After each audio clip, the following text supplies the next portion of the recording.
हमार प्रणाम।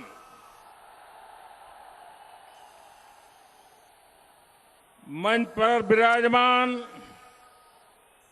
अखिल भारतीय मातृ महासंघ के श्रीमान शांतनु ठाकुर जी, भारतीय जनता पार्टी के राष्ट्रीय महासचिव कैलाश जी, श्रीमान मुकुल रॉय जी, श्रीमती सोमा ठाकुर जी, श्रीमान सुरेश पुजारी जी, श्रीमान पद्मनाभा ठाकुर, संसद में हमारी साथी श्रीमती रूपा गांगुली जी, श्रीमान चाबी रानी ठाकुर, श्रीमान प्रताप बैनर्जी, श्रीमान किशोर बर्मन जी, श्रीमान तपन किरण मजुमदार जी, श्रीमती मौसमी विश्वास जी, श्रीमान प्रमाथनाथ मंडल जी, श्रीमान देवाशीष मित्रा जी, श्रीमती देवाश्री चौधरी, श्रीमान सेवार धानानिया जी, श्रीमान संपत ठाकुर जी, श्रीमान अमितवा रॉय, डॉक्टर अर्चना मजुमदार, श्रीमान सुखेंद्रनाथ विश्वास, श्रीमान प्रदीप बनर्जी, श्रीमान अरविंदो विश्वास, श्रीमान अरुण हल्दर जी और विशाल संख्या में पधारे हुए मातवा महासंघ से जुड़े सभी भक्तजन, आप सब इतनी बड़ी संख्या में मुझे आशीर्वाद देने के लिए आए, मैं आपका हृदय से आभार व्यक्त करता हूं।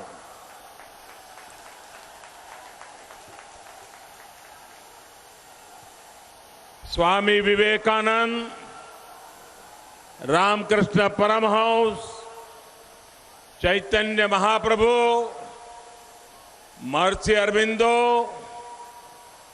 गुरुदेव रविंद्रनाथ टैगोर, नेताजी सुभाष चंद्र बोस, काजी नजरुल और डॉक्टर श्यामा प्रसाद मुखर्जी जैसे मनुष्यों, कर्मयोगियों और क्रांतिवीरों की इस धरती को मैं शीश झुका करके नमन करता हूं। साथियों, ठाकुर नगर तो एक सामाजिक आंदोलन का गवाह रहा है। ठाकुर हरिश्चंद्र जी ने इस परंपरा को शुरू किया, वो समृद्ध बांग्ला परंपरा को विस्तार दे रहा है।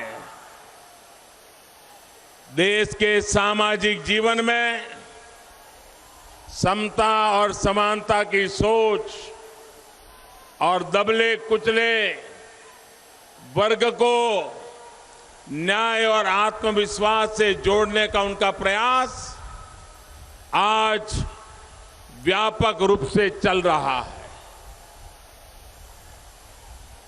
बड़ोमा और श्री हरिश्चंद्र ठाकुर के वंशजों के बीच आकर मैं गौरव अनुभव कर रहा हूं। ठाकुर नगर की इस धरती से मैं सभी महापुरुषों के चरणों में श्रद्धा सुमन अर्पित करता हूं। साथियों,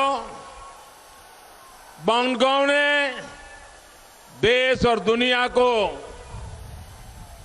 विभूति भूषण बंदोपाध्याय जैसा कलमकार दिया, जिनकी कालजयी रचना पंथेर पांचाली ने देश और दुनिया को एक बेहतरीन सिनेमा तो दिया ही है, हमारे गांवों की तब की स्थिति को भी भावी पीढ़ियों के लिए रचा है।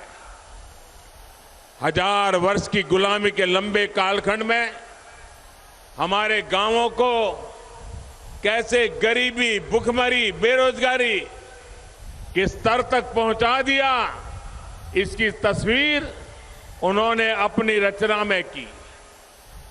कैसे कमाई के अभाव में युवा पलायन के लिए मजबूर थे और स्वास्थ्य सुविधाओं के अभाव में बीमार मासूम जिंदगियों को शिकार बनाती थी। साथियों, दुर्भाग्य से आजादी के बाद भी अनेक दशकों तक गांव की स्थिति पर उतना ध्यान नहीं दिया गया जितना देना चाहिए थे। यहां पश्चिम बंगाल में तो स्थिति और भी खराब है। जो बीत गया वो बीत गया। नया भारत अब इस स्थिति में नहीं रह सकता और इसी चीज के साथ, इसी सोच के साथ बीते 4.5 वर्षों से इस स्थिति को बदलने का एक ईमानदार प्रयास केंद्र की सरकार कर रही है। गांव हो, किसान हो, कामगार के जीवन को आसान बनाने में जुटी हुई है। अपनी इसी प्राथमिकता को विस्तार देते हुए कल एक ऐतिहासिक कदम उठाया गया है। देश के इतिहास में पहली बार किसानों और कामगारों के लिए बहुत बड़ी योजनाओं का ऐलान किया गया है। कल बजट में जिन योजनाओं की घोषणा की गई है, उनसे देश के 12 करोड़ से ज्यादा छोटे किसान परिवारों को, 30-40 करोड़ श्रमिकों को, मेरे मजदूर भाई बहनों को और 3 करोड़ से ज्यादा मध्यम वर्ग के परिवारों को सीधा लाभ मिलना तय है। आप शांति रखिए। अब मैदान छोटा पड़ गया है। आप जहां हैं वहीं खड़े रहिए। मैं आपके प्यार के लिए, आपके उत्साह और उमंग के लिए मैं हृदय से आपका बहुत आभारी हूं। भारत माता की, भारत माता की। ये दृश्य देखने के बाद मुझे समझ आ रहा है कि दीदी हिंसा पर क्यों उतर आई है।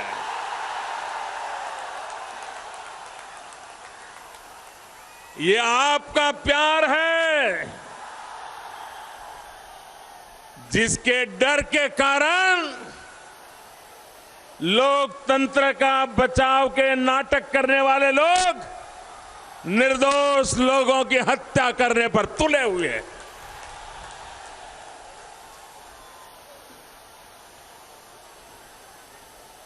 मैं बता रहा था, जैसा कि कल मैंने कहा कि ये बजट तो एक शुरुआत भर है।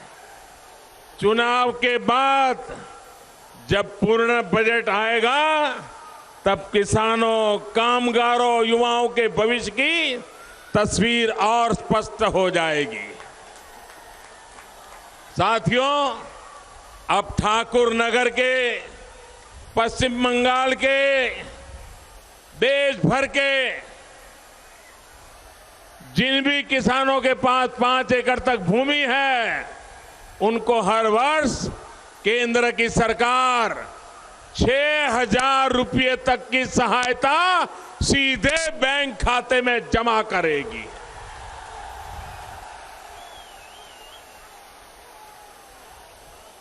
ना कोई सिंडिकेट टैक्स, अब कोई सिंडिकेट टैक्स को घुसने नहीं दिया जाएगा।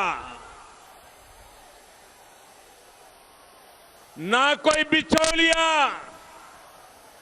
ना कोई अड़चन, सीधे बैंक खाते में पैसा जमा होगा। अब आपको समझ आने लगा होगा कि मोदी बैंकों में खाते खुलवाने पर इतना जोर क्यों दे रहा था। यहां पश्चिम बंगाल में ही 3 करोड़ से अधिक जनधन खाते खुलवाए गए। साथियों, ये जो राशि किसानों को मिलने वाली है, ये साल में 3 किस्तों में 2-2 हजार रुपया में आपके खाते में जमा होने वाली है। 2,000 रुपये की पहली किस्त बहुत ही जल्द मिलना आपके खाते में जमा होना शुरू हो जाएगी। छोटे किसान को अब अपनी छोटी छोटी जरूरतों जैसे बीज, खाद, दवा जैसी चीजों के लिए इससे बहुत बड़ी मदद मिलने वाली है, जिससे किसान अपनी आय को और बढ़ाने में सक्षम हो पाएगा। साथियों, हमारे देश में कई बार किसानों के साथ कर्ज माफी की राजनीति करके किसानों की आंख में धूल झोंकने के निर्लज प्रयास हुए हैं। किसानों के भोलेपन का स्वार्थी दलों ने कई बार लाभ उठाया है। 10-12 वर्षों में चुनाव को देखते ही एक बार कर्ज माफी करके ये स्वार्थी दल किसानों का कुछ भला नहीं कर रहे थे। चंद किसानों को इसका लाभ मिलता था और खासकर छोटे किसान आजादी से अब तक इंतजार करते रह जाते थे। जिन किसानों को कर्ज माफी का लाभ मिलता भी था, वो भी कुछ वर्षों के बाद फिर कर्जदार ही बन जाते थे। आपने देखा होगा कि अभी कुछ राज्यों में कर्ज माफी के नाम पर किसानों से वोट मांगे गए। परिणाम क्या हुआ? ऐसे किसानों की कर्ज माफी हो रही है जिसने कभी कर्ज लिया ही नहीं।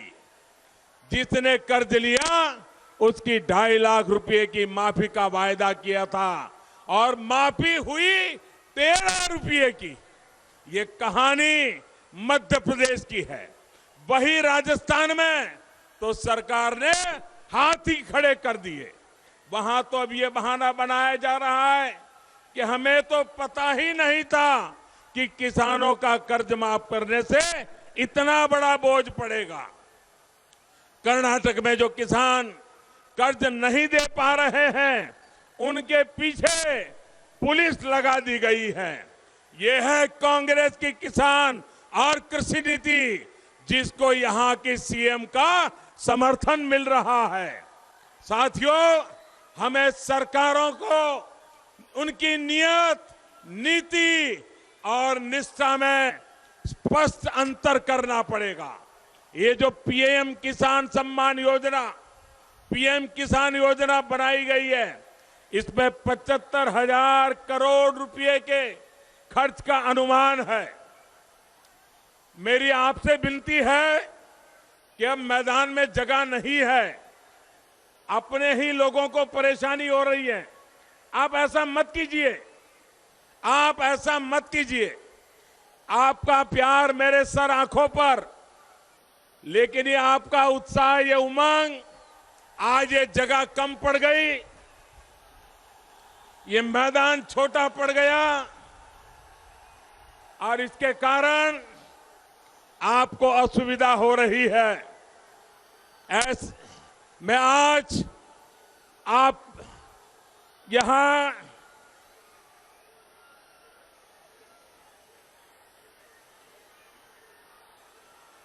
आज मेरे लिए सौभाग्य है कि मुझे मतुआ महासंघ के इस विशेष समारोह में आने का अवसर मिला। आपने जो आशीर्वाद और प्यार दिया है, इसको मैं हमेशा हमेशा एक ईश्वर के प्रसाद के रूप में लूंगा। लेकिन मैं एक छोटी बात बता करके मुझे आगे के कार्यक्रम के लिए जाना है और इसलिए मेरी बात को यहां पर आपको मैं विश्वास दिलाना चाहता हूं। हिंदुस्तान आजाद होने के बाद उस समय देश के टुकड़े कर करके देश को आजाद किया गया और देश के टुकड़े किए तब जो लोग जहां थे उनको लगा कि चलो भाई जिंदगी वहां भी गुजारा कर लेंगे, लेकिन सांप्रदायिक दुर्भावना से वहां पर लोगों पर जुल्म हुए, अत्याचार हुए और परिणाम स्वरूप लोगों को वहां अपने अपने उन देशों को छोड़ करके आना पड़ा। किसी को अफगानिस्तान से आना पड़ा, किसी को पाकिस्तान से आना पड़ा, किसी को बांग्लादेश से आना पड़ा, कभी हिंदुओं को आना पड़ा, कभी सिखों को आना पड़ा, कभी जैनों को आना पड़ा, कभी पारसियों को आना पड़ा। समाज के ऐसे लोगों को हिंदुस्तान के सिवाय कोई जगह नहीं है। ऐसे लोगों को हिंदुस्तान में रहने का अधिकार मिलना चाहिए कि नहीं मिलना चाहिए? सम्मान पूर्वक रहने का अधिकार मिलना चाहिए कि नहीं मिलना चाहिए? ऐसे लोगों का कोई गुनाह है क्या? और इसलिए मेरे प्यारे भाइयों बहनों, हम नागरिकता का कानून लाए हैं। मैं यहां के टीएमसी पार्टी को कहता हूं कि आप नागरिकता के कानून का समर्थन कीजिए, पार्लियामेंट में पारित होने दीजिए। ये मेरे भाइयों बहनों को उनका अधिकार मिलना चाहिए। देश के टुकड़े हुए, इनकी जिंदगी आपने तबाह की है। आप मेरे साथ बोले, भारत माता की, भारत माता की, भारत माता की। बहुत बहुत धन्यवाद।